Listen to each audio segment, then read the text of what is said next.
Welcome back to part 2 of the manifestation series, How Your Energy, Not Your Words, Creates Reality, and where we gently rip the glitter off mainstream advice and replace it with something that actually works. In part 1, we broke down why your manifestation efforts might be flopping, and shocker, it's not because you're doing it wrong. And today, we're diving into the truth most gurus forget to tell you. It's not your words that create your reality, it's your energy. Then in part 3, we'll wrap it up with a simple but powerful daily practice that stops ego sabotage in its tracks. And we are going to look at the real things that have to be done to lighten your soul's load. So yeah, this isn't fluff, this is your frequency reboot.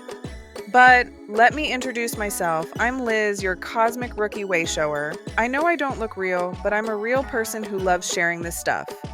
And one who's been through the woo-woo blender and came out with receipts. Therefore, I've gone from mainstream to higher stream, and I want to help you get there faster. A quick reminder to listen to the end for a free cosmic wink, your special message from your own highest self. But first, I want you to understand something. Although we often think of manifestation as something that only produces positive outcomes, the truth is you are always manifesting. Sometimes it's what you want, and sometimes it's the exact opposite. Your surroundings, your bank account, and all of your relationships are manifestations. They are all evidence of what's been broadcast from you energetically. The law of attraction skips over the part that you are always manifesting. The real question, is it what you want to be manifesting? Because the universe doesn't speak English, or Spanish, or even Sanskrit. The universe speaks fluent frequency. So let's get into it. A lot of mainstream manifestation advice puts the spotlight on techniques like affirmations, scripting, and journaling formulas like the 55x5 or 369 methods. Affirmations are repeated statements meant to rewire your beliefs. Scripting is a journaling method where you describe your life as if your desire has already happened. And the 55x5 or 369 methods, they're just structured variations of affirmations, writing the same statement a specific number of times in a certain way over a few days. These can be helpful for getting your focus in the right place, but the words themselves aren't magic at this point. If the energy behind them isn't aligned, they can actually reinforce the very lack you're trying to overcome. And don't get me wrong, those methods can help, but not for the reason you think. It's not the words or repetition that manifest anything. It's the energy signature they help you embody if you're doing them right. Especially when the affirmations themselves are sneakily rooted in lack. You can repeat, I attract abundance with ease 1,000 times, but if your body is clenched, your gut is anxious, and your nervous system is still radiating dirty energy, unresolved emotions, past traumas, or subtle worry patterns, then you're sending a completely different signal than you think you are.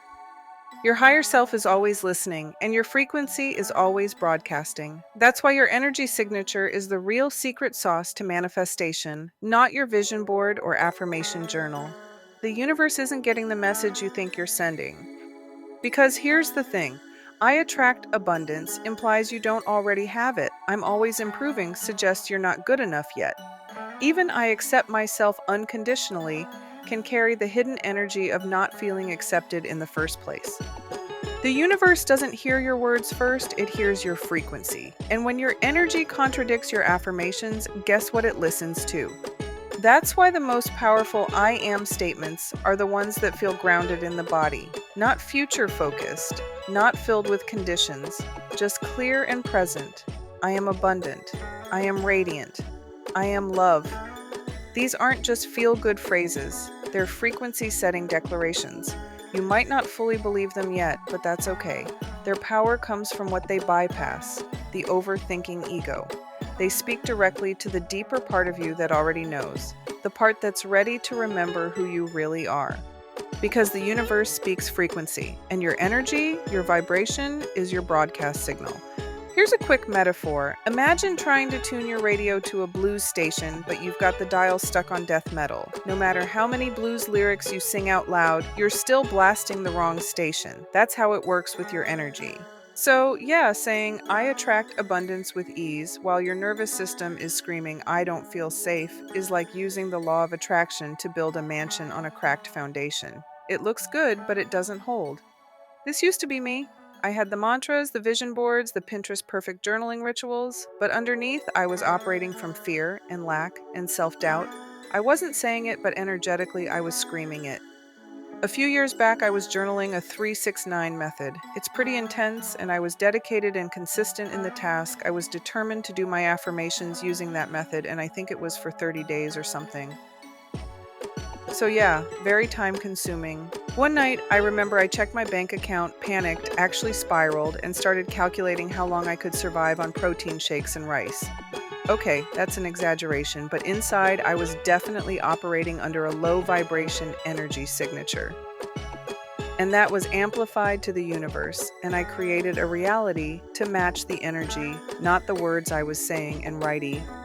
After the 30 days, nothing happened. 60 days, still nothing.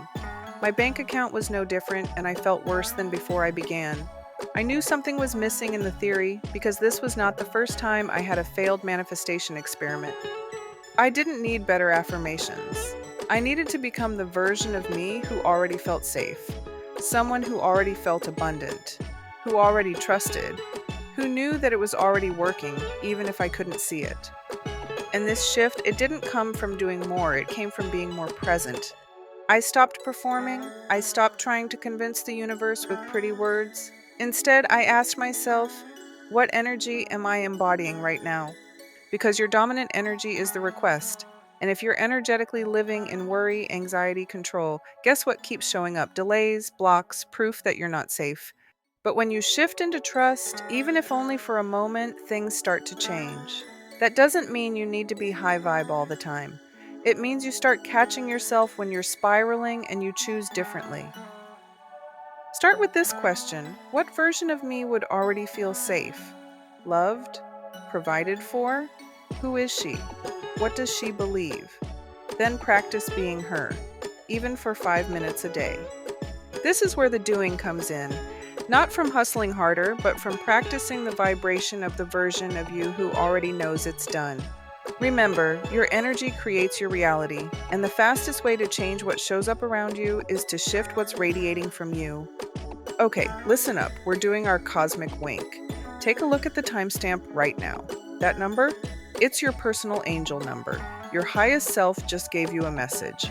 Write it down and Google the term angel number plus the time, no colon.